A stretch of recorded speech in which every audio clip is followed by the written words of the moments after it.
Today we're talking about the black pharaohs of ancient Nubia, the 25th dynasty that reunified the sacred land of Egypt after 400 years of frictionalization. Here come the great Nubian king, Pianki, Shabaka, Tahaka, the 25th dynasty to bring Ma'at, to restore Ma'at in the land of ancient Kemet. Now this is very powerful because people don't understand. Number one, Egypt had been in turmoil for over 400 years. This is what, a lot of people think, oh, well, maybe the Nubians were just mimicking the Egyptians. No, Egypt had lost its way. Egypt had disconnected from its southern root. Exactly. They, had got caught up in that outside world, with, outside of Africa and things, and they lost the source of the southern root of what established Egypt in the first place in the earliest days. So, you're talking about, the last great king of Egypt, the new kingdom, was Ramesses III, who ruled around 1186 to 1155 BC. And Ramesses III was a great king. He was a great king. He defeated the Sea peoples, so they were trying to rise up on Egypt. And Ramesses III defended Egypt from total collapse. He built major Black Power family. He built major temples in Egypt. Okay, he built Menehat Habu. This is Ramesses III, who ruled in 1189 to 1077 BC, and then from that point it goes into the third intermediate period of ancient Egypt's history. That means there was no unified ruler, that Egypt had fractionalized.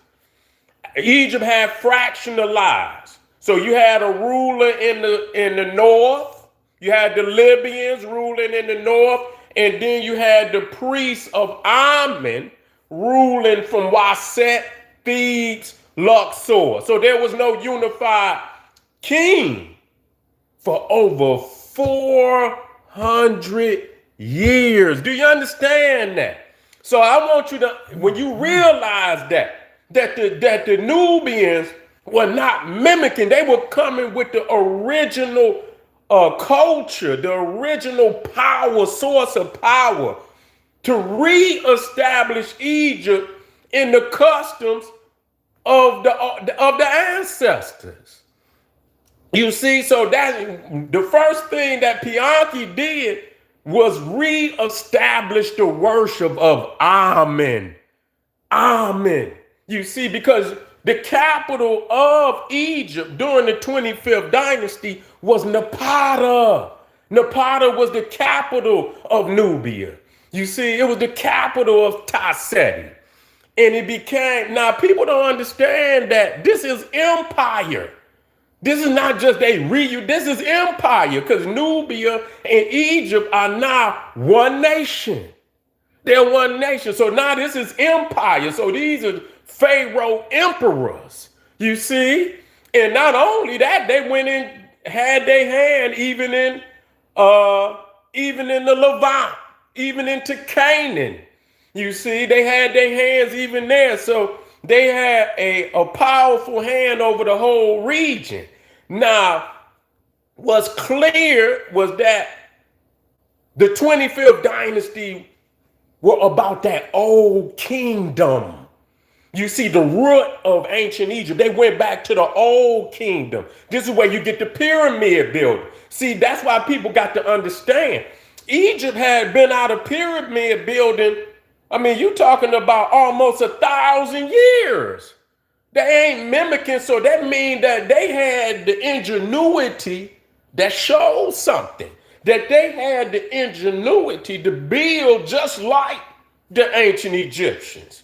You see? And they saying, you know what, we didn't move too far away from the root. We got to go back. We got to go back in Sankofa. We got to go back and fetch who we are. So when Pianki and the 25th Dynasty came into power, they were about reestablishing Amen, Mu, them southern deities. Now, Napata was the sister city to Waset. Both were venerated Amen.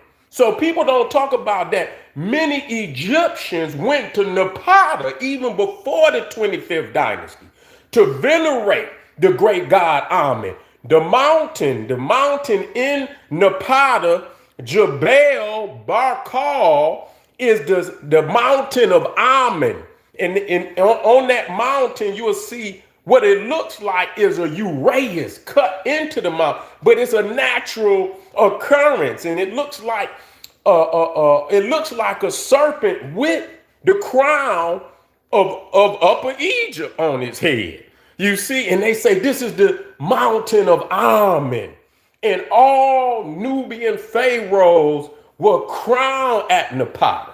So it was the sister city to Waset, which is also the city of Amen. So when they re-established the priesthood, reinvigorated the temples, you see, you know, they didn't go in there and change, nothing like the Greeks and the Romans and the Persians. They gave back ancient Egypt, its rituals and ceremonies, picked them up, dust them off, breathe Ma'at into the people.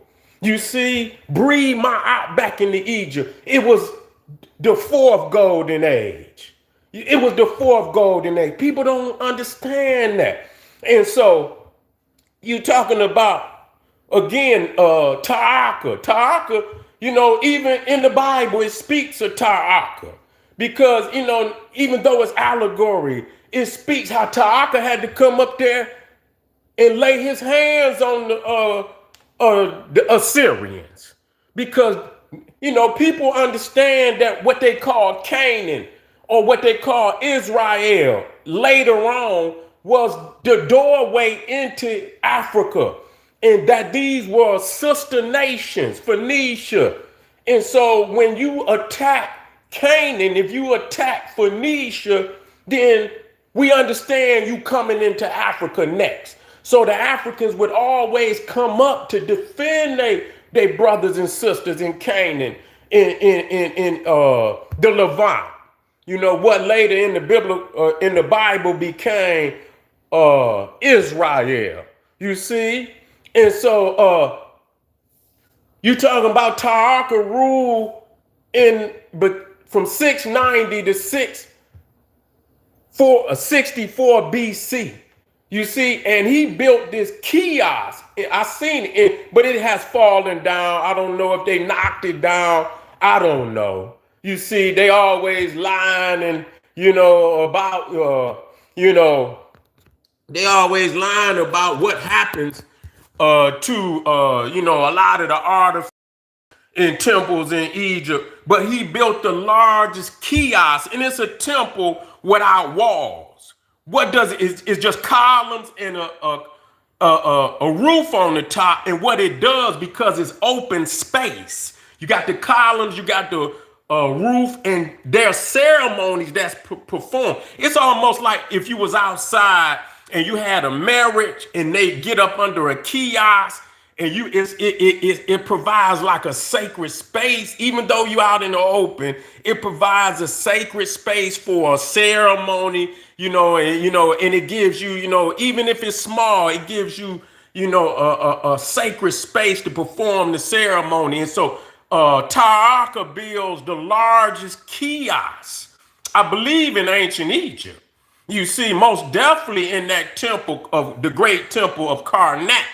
You see, and you know, during the Opet festival, you know, they would bring out the ark, the bark of Amen. And then, you had the Temple of Mut, maybe a mile down, a half a mile to a mile down the river, and they would bring the ark of Mut, and they would, have this, it's a love, the Opet is celebrating the love of Amen and Mut. You see, and they would place the barks and the arks right there in the kiosk of Ta'aka. So when we talk about the 25th dynasty, we are talking about the last great rulers, indigenous native rulers of ancient Kemet, Nubia, and even after that, even when they could no longer hold Egypt, they continue to rule in ancient Nubia. They continue to rule and continue to build more pyramids, even building more pyramids than even ancient Egypt. And so, we want to make sure as we tell the story of ancient Kemet that we must tell the story of the 25th dynasty, the Nubian rulers that brought the fourth golden age, breathed the ancient traditions of the Nile, African traditions of the Nile back into Egypt, picked them up, dust them off, gave them their dignity again. We give credit and homage to the 25th dynasty of ancient Egypt. We give homage to them brothers for, doing the impossible after 400 years. You see, after 400 years of disintegration within the nation of ancient Egypt. So family, I appreciate y'all that spread some of this knowledge, and we'll be back soon. Stay with me, comment, tell me what you think about the 25th dynasty, and I'll see you again real soon. Boom, peace and black pop.